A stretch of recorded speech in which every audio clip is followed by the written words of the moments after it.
ठीक है जी। हम पढ़ रहे हैं इंगेजमेंट पार्टनर की रिस्पॉन्सिबिलिटी है। नंबर 1 रिस्पॉन्सिबिलिटी क्या है कि क्वालिटी कंट्रोल रिव्यूअर अपॉइंट हो गया है। नंबर 2 उस रिव्यूअर से कोऑपरेट भी करना है। और नंबर 3 सिग्निफिकेंट मैटर्स डिस्कस करने हैं आपने। ठीक है, सिग्निफिकेंट जजमेंट्स कहाँ लिए आपने, कौन से एरिया जहाँ पे आपने एस्टीमेट्स लिए, देखना है वो ठीक नहीं है, उसकी क्वालिटी चेक करवाएं उसे। आप उनको बताएं कि मैं ऑडिट करने आया हूँ, ये 6 रिस्की एरिया से, इसको ध्यान से चेक कर लीजिएगा। खुद उसकी हेल्प करें ना, कोऑपरेट करें। ये 6 रिस्की एरिया से, ये 4 एरिया जहाँ पे मैंने जजमेंट्स फॉर्म किए हैं, जहाँ पे मैंने प्रोफेशनल जजमेंट पढ़ी है ना, आप देखिए मैंने जजमेंट सीख ली है, ये मैंने कंक्लूजन ड्रॉ की है, ठीक ड्रॉ किया। ये रिपोर्ट है, रिपोर्ट देखें ठीक है, मेरी फाइनेंशियल स्टेटमेंट का डिस्क्लोजर ठीक है, खुद उसे कोऑपरेट करें ना उसके साथ। समझ गए जी। अगली बात बहुत इंपॉर्टेंट है 3.7 का 4th point, do not date the audit report until the completion of the, जब तक QCR रिव्यू ना हो जाए इन हाउस, उस वक्त तक आपकी बनाई हुई डिश मेहमानों के सामने ना जाए। याद रहेगा जी। आगे आ जाए, डिफरेंसेस ऑफ ओपिनियन। अच्छा, डिफरेंसेस ऑफ ओपिनियन क्या होते हैं? डिफरेंट लोगों के डिफरेंट ओपिनियन है। ठीक है, ये इंगेजमेंट टीम के विद इन टीम भी उस पर आपको लगता है यार मेरा मैनेजर गलत बात कर रहा है, ये स्टैंडर्ड को गलत इंटरप्रेट कर रहा है, आप कहते नहीं है यूँ होना चाहिए, वो कहते हैं यूँ होना चाहिए। समझ गए, विद इन इंगेजमेंट टीम भी डिफरेंसेस आ सकते हैं, आ जाते हैं ना, भाइयों में आ जाते हैं। बाप मैं अपने फादर के साथ प्रैक्टिस करूँ, हमारे डिफरेंस आ जाते हैं। मैं फादर से कहता हूँ आप मुझे लगता है आप गलत मिस इंटरप्रेट कर रहे हैं, वो कहता तुम हो ही ना लायक, तो पता कुछ नहीं। ठीक है, डिफरेंस ऑफ ओपिनियन आया था, क्लियर है। अच्छा, ये तो डिफरेंस ऑफ ओपिनियन आ गया with in the engagement team. कई दफा पार्टनर कहता है जी मैं ठीक कह रहा हूँ, रिव्यूअर क्या कहता है मैं ठीक कह रहा हूँ, तो डिफरेंस आगे फिर क्या करना है, तो डिफरेंसेस आ जाए तो उसको रिजॉल्व करने के मैकेनिज्म होते हैं फर्म में इसकी पॉलिसी होती है, जो भी फर्म की पॉलिसी है, जो मैकेनिज्म है, उसको अडॉप्ट करें। कई दफ़ा क्या होता है, वो कहते हैं ठीक है, ये अगर ऐसा डिफरेंस ऑफ ओपिनियन आ गया तो ये मिस्टर ए है जो डिफरेंस ऑफ ओपिनियन को रिजॉल्व करते हैं, इनके पास चलते हैं, देखें वो क्या करते हैं। या एक ही कमेटी है, इसके पास चले जाते हैं, ये 2 या 3 मेंबर्स की कमेटी है, इसके पास ले जाते हैं, फिर जैसी कमेटी की वैसे कर लेंगे।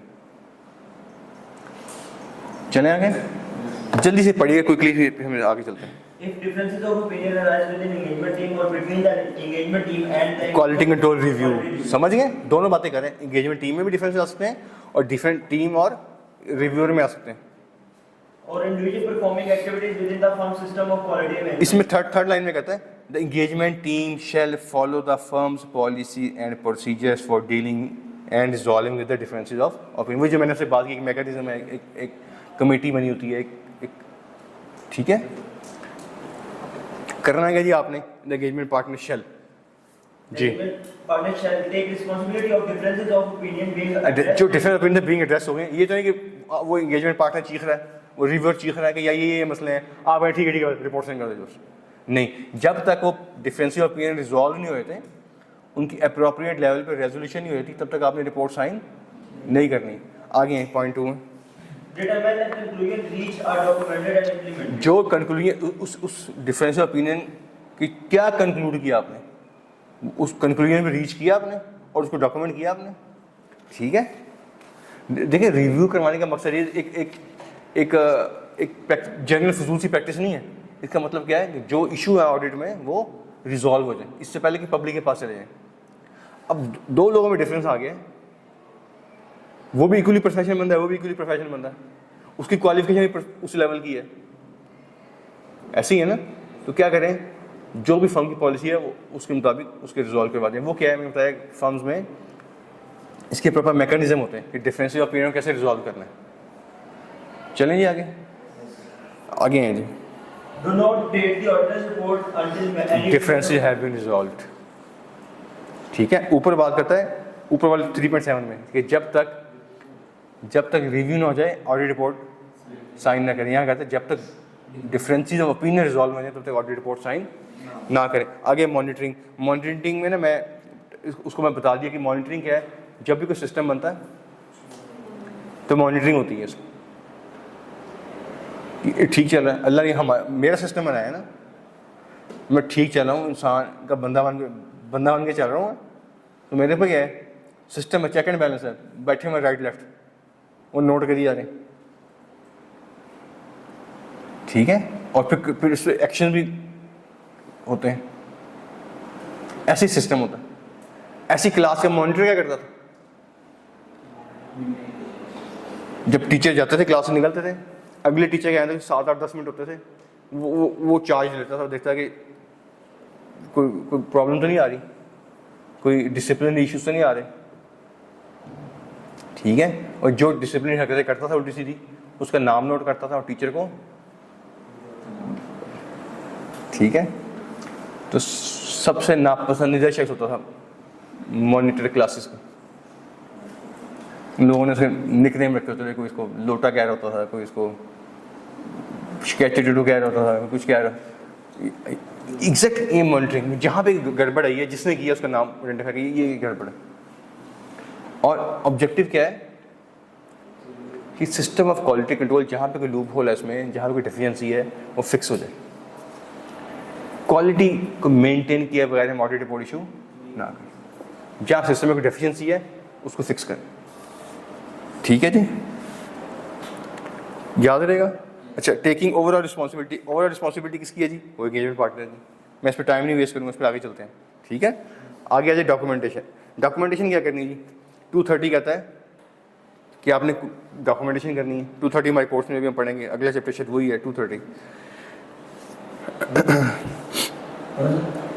ठहरे एक मिनट, इससे पहले ना हम ऊपर पढ़ के हैं सिग्निफिकेंट मैटर्स 3.7 में, थर्ड लाइन में सिग्निफिकेंट मैटर्स। इस सिग्निफिकेंट मैटर क्या होता है? लिटिगेशन स्टार्ट हो गई है। सिग्निफिकेंट मैटर ऑडिट में सुनने लगा। सिग्निफिकेंट मैटर जो होते हैं कि वो एरिया जहाँ पर रिस्क हाई होता है, वो क्या है, जहाँ पे वो सिग्निफिकेंट मैटर है, जहाँ पे रिस्क हाई है। वो मैटर्स जहाँ पे आपकी रिपोर्ट जा रही है टुवर्ड्स मॉडिफिकेशन, वो भी क्या है, सिग्निफिकेंट मैटर्स, वो भी रिस्क हाई है। वो मैटर्स जो आपको लीड कर रहे हैं टुवर्ड्स मॉडिफिकेशन, वो भी सिग्निफिकेंट मैटर्स हैं। और वो मैटर जहाँ पे आपको एक्स्ट्रा एनर्जीज लगानी पड़ी ऑडिट एविडेंस लेने के लिए, वो भी क्या है, ठीक है, याद रहेगा। सिग्निफिकेंट मैटर याद रहेगा जी, पक्की बात है। अच्छा, 3.9 पे है, डॉक्यूमेंट क्या करना है हमने, matters identified In applying documentation, the auditor shall include the audit documentation. क्या करने हैं document? matters identified relevant discussions with personnel and conclusion reached thereto, ठीक है। नंबर 1, क्या मैटर्स से क्या डिस्कशन हुई आपकी, किन बंदों से डिस्कशन हुई, क्या कंक्लूजन रीच किया, समझ गए। फिर दूसरा कहता है फुलफिलमेंट ऑफ रिस्पॉन्सिबिलिटी रेट, क्या आपने एथिकल रिक्वायरमेंट फुलफिल करनी है, उसका एक लेटर लगा होता, एक डॉक्यूमेंट लगा होता। तीसरा कहता है एक्सेप्टेंस एंड, आपने क्लाइंट को क्यों एक्सेप्ट किया या क्यों कंटिन्यू कर रहे हैं, उसके डॉक्यूमेंट।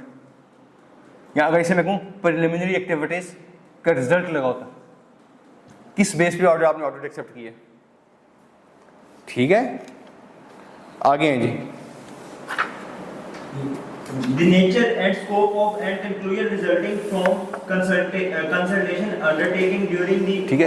जो आपने कंसल्टेशन ली है उसके बारे में इंफॉर्मेशन लगी होगी, क्या कंसल्टेशन ली, क्या मैंने बता दी है, क्या कंसल्टेशन ली, किस मैटर में ली, किससे ली, क्या उसने हमें उसका रिस्पॉन्स किया और हमने क्या इम्प्लीमेंटेशन किया इसको, ठीक है। ये 3-4 नंबर क्वेश्चन आया है पेपर में, बुक में नहीं लिखा हुआ, उसमें लिखा हुआ इसकी डॉक्यूमेंटेशन करेंगे, बस क्या डॉक्यूमेंट करेंगे, साइलेंट है बुक, क्लियर है। आखिरी पॉइंट पढ़ लें। If the audit engagement is subject to an engagement quality review, that the engagement quality review has been completed on or before, अगर QCR रिव्यू जरूरी था, जरूरी तो क्या कराया गया, किसने किया है, क्या उसके साथ डिफेंसिव ओपिनियन रिजॉल्व हो गए, उसकी एडवाइसेस को इम्प्लीमेंट किया गया। ठीक है, याद रहेगा जी, बोलें बोलें। अच्छा, इससे लिखा हुआ if quality control review was necessary, क्या ये नेसेसरी भी होता है? यही वर्डिंग नहीं इसकी, if the quality engagement is subject to quality control review, if audit engagement is subject to review. क्या ऐसी एंगेजमेंट में सब्जेक्ट टू रिव्यू नहीं होती? क्यों जी? सुन ले मैं बताता हूँ। 220 पढ़े ना वाई से, 220 कहते हैं आपने क्या करवाना है, ठीक है, किससे करना, किस कंपनी में करवाना है? तो कहता है एक तो आपने करवाना है लिस्टेड कंपनीज में, ये तो मस्ट है, ये क्या है। इसके अलावा कहता है कि कुछ और कंपनीज में फर्म की पॉलिसी के मुताबिक, फर्म की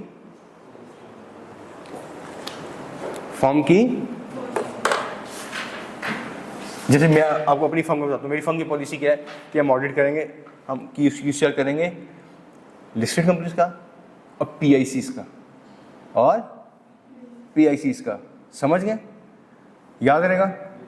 अच्छा, प्राइवेट कंपनी का तब करेंगे जब उसकी बोरिंग 1 बिलियन से बढ़ जाएगी, जब उसकी, हमारी पॉलिसी आ गई ना, हमारी पॉलिसी फर्म की पॉलिसी है या कोवेंट कंपनी की पॉलिसी है, क्या पॉलिसी है? लिस्टेड का क्यों करना है हमने, स्टैंडर्ड ने कह दिया। PIC का हमारी पॉलिसी, क्योंकि इसमें हमें लगता है इसमें पब्लिक का स्टेक ज़्यादा है। और तीसरा किसका? उस प्राइवेट कंपनी का जिसकी बोरिंग 1 बिलियन से ज़्यादा है, ये मेरी पॉलिसी, समझ गए। तो बाकियों का फिर नहीं करना। अब क्या हो गया, अब मैंने देखना है कि क्या जिनका मेरी फर्म की पॉलिसी के मुताबिक ज़रूरी था, क्या उनका हो गया, समझ गए जी, कोई मसला? बोलें जी। चैप्टर नंबर 3 पे आ जाए। हम यहाँ पे पहला फेज खत्म करके दूसरे फेज में आ रहे हैं। पहला क्या था? Preliminary activities. दूसरा क्या है? प्लानिंग एंड याद रहेगा। अच्छा, हमने ऑडिट प्रोसीजर पढ़ा था, अगर आपको याद होगा, 2 तरह के, रिस्क असेसमेंट प्रोसीजर और याद है। अच्छा, यहां हमने भी क्या पढ़ा? टेस्ट ऑफ कंट्रोल्स और फिर सब्सटेंटिव 2 तरह के पढ़े, टेस्ट ऑफ डिटेल्स और ये पढ़े ना हमने। मुझे ये बताएं कि रिस्क असेसमेंट प्रोसीजर से आपको कोई एविडेंस मिलता है? हमें कोई evidence, in risk assessment procedure का आउटकम क्या होता है? रिस्क आइडेंटिफिकेशन, कि रिस्क है या, इसका आउटकम क्या है?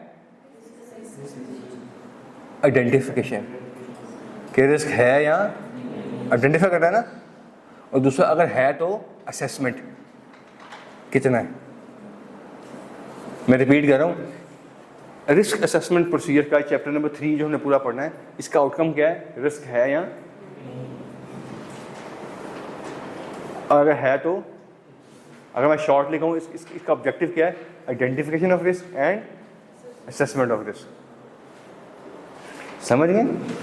Identification and assessment. फिर जैसा रिस्क है वैसा रिस्पॉन्स। रिस्पॉन्स कैसे करना है? बाय परफॉर्मिंग, वैसे प्रोसीजर डिजाइन करेंगे, वैसे हम, ठीक है। एविडेंस यहां से मिलेगा आपको, टेस्ट ऑफ कंट्रोल से, टेस्ट ऑफ डिटेल से, एनालिटिकल। आपको याद है पॉइंट 1, पॉइंट 2, पॉइंट 3 वाली मैंने एक स्टोरी सुनाई थी आपको एक दफा, याद है ना?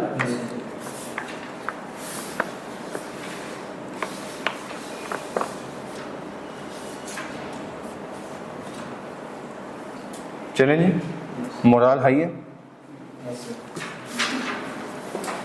पक्की बात है। चलें जी, चैप्टर नंबर 3 पे आज कोई प्लान कितने बजे गए?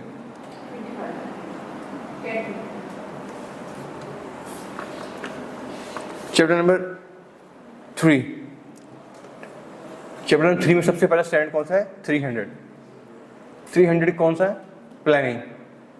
300 किस चीज़ का है जी? Audit planning, audit planning. और इसी चैप्टर में 315 जाके हम पढ़ेंगे, जो कि हम बार बार सुनते रहे हैं। वो कौन सा है?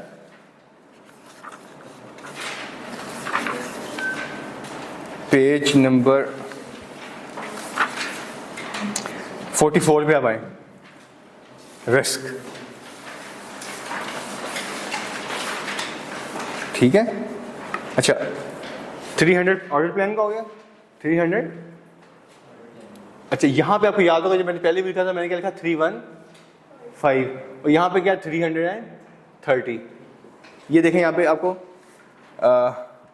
पेज 44 पे 3.1 में 3.1 पे आ गया, आ गए जी। पहले पैराग्राफ में 315 लिखा नजर आ रहा होगा, 31, और सेकंड पैराग्राफ में 330। समझ गए जी? हम जो चीज़ें डिस्कस कर रहे हैं सारी बुक के मुताबिक कर रहे हैं, ऑडिट स्टैंडर्ड की मेथोडोलॉजी के मुताबिक, कोई इधर की बातें नहीं कर रहे हम। 315 क्या कहता है? रिस्क को आइडेंटिफाई करो और फिर उसको असेस करो। 330 क्या कहता है? उसको रिस्पॉन्स करो। ये पढ़ेंगे इंशाल्लाह 1-2 दिन में, chapter number page number 44 chapter number 3 में। ठीक है, वापस आ जाएं। अभी हम क्या पढ़े हैं? 300 क्या कहता है? Planning.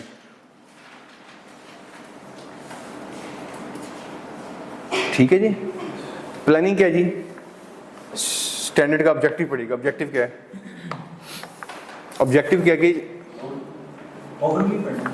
The objective of the auditor as per IS 300 planning and audit of financial statement is to plan the audit work so that the audit will standard को बनाने का ऑब्जेक्टिव क्या है? कि ऑडिटर क्या करे? ऑडिट को प्लान करे। ऑडिट को किस लिए प्लान करना है? कि ऑडिट खत्म हो जाए, कंप्लीट हो in effective manner, effectively audit खत्म हो। याद रहेगा? याद रहेगा जी? फिर कहते हैं जो हमने स्टैंडर्ड लिखा हुआ है ना, ये स्टैंडर्ड जो हम पढ़ने लगे हैं 300, ये लिखा हुआ है रेकरिंग ऑडिट के सिनेरियो में। किसमें? रेकरिंग ऑडिट के सिनेरियो में। याद रहेगा? रेकरिंग ऑडिट क्या होता है? जो जिसका प्रीवियस ईयर भी ऑडिट आपने किया होता है। रेकरिंग ऑडिट में कि कॉन्टेक्स्ट में लिखा हुआ है। हाँ, in case of additional, in case of, आप आए पेज नंबर 34 पे, इसी चैप्टर में, इस चैप्टर में पेज 34 पे 1.6 additional consideration in initial audit engagement, new audit engagement. New audit के लिए क्या करना है? एक्स्ट्रा काम 1.6 में लिखे हुए हैं। बाकी पूरा ऑडिट किस में, किस रेफरेंस में बात कर रहा है? रेकरिंग ऑडिट में। समझिए इस बात को, ये बड़ी इंपॉर्टेंट बात है कि जो हम ऑडिट का प्लानिंग का पढ़ने लगे हैं, ये रेकरिंग ऑडिट के केस में लिखा हुआ है। इनिशियल ऑडिट में कुछ एक्स्ट्रा कंसिडरेशन होती हैं, वो 1.6 में इसी चैप्टर के एंड में लिखी है। क्लियर है जी? पेपर में क्वेश्चन आया हुआ है, हम ऑडिट प्लानिंग क्यों करते हैं, क्या बेनिफिट है, क्या पर्पस ऑडिट अचीव करता है। ठीक है, एक सिनेरियो बना पूछेंगे जी, आप बैठे हुए हैं, आप एक ऑडिट कर रहे हैं, आपने जूनियर से कहा ऑडिट प्लानिंग स्टार्ट करो, जूनियर प्लानिंग क्यों करनी है जी, जरूरत नहीं प्लानिंग की, रहने देते हैं, तो उसको अप्रोप्रिएटली गाइड करें। इस तरह का सिनेरियो बताएंगे। तो क्या गाइड करेंगे आप उसको? ऑडिट प्लानिंग के एडवांटेज बताएंगे, बेनिफिट बताएंगे, क्या इसके क्या ये पर्पस अचीव करता है ऑडिट प्लान करना। ठीक है, ठीक है जी। प्लानिंग कैसे करनी बाद में आते हैं, पहले प्लानिंग के ऑब्जेक्टिव्स क्या हैं। ये लिखा भाई, adequate planning benefits the audit. Adequate planning benefit the audit. क्या बेनिफिट है इसका जी? Number 1, helping the auditor to devote appropriate attention to important areas. Important, जो इंपॉर्टेंट एरियाज हैं आप उसको अप्रोप्रिएट अटेंशन देते हैं। ठीक है जी, समझ गए? अच्छा, अगर प्लानिंग नहीं करेंगे तो क्या करेंगे? हर एक को इक्वल अटेंशन देंगे, हालांकि इक्वल अटेंशन रिक्वायर्ड नहीं थी, इक्वल अटेंशन रिक्वायर्ड नहीं थी। आपने क्या करना था? कुछ एरियाज में ज़्यादा अटेंशन देनी थी, कुछ में आपने कम अटेंशन देनी थी। जब प्लान करेंगे तो अप्रोप्रिएट अटेंशन देंगे। ठीक हो गया? किसी एरिया पे एडिशनल वर्क ये अननेसेसरी वर्क नहीं होगा। देखिए फॉर एग्जांपल इंटरटेनमेंट एक्सपेंस है, उसमें रिस्क भी कम है, तो उसमें शायद आपको एनर्जीज कम लगानी थी। हाँ, फॉर एग्जांपल कमिटमेंट या कंटिजेंसी में रिस्क ज़्यादा है, वहाँ ज़्यादा एनर्जी चाहिए थी, तो आप क्या करेंगे, अच्छे रिसोर्सेज वहाँ पे लगाएंगे, अच्छा टाइम वहाँ पे लगाएंगे, बजाय कि यहाँ पे अपनी एनर्जी वेस्ट करता है। ठीक हो गया? आपका टेस्ट है मेरा ख्याल।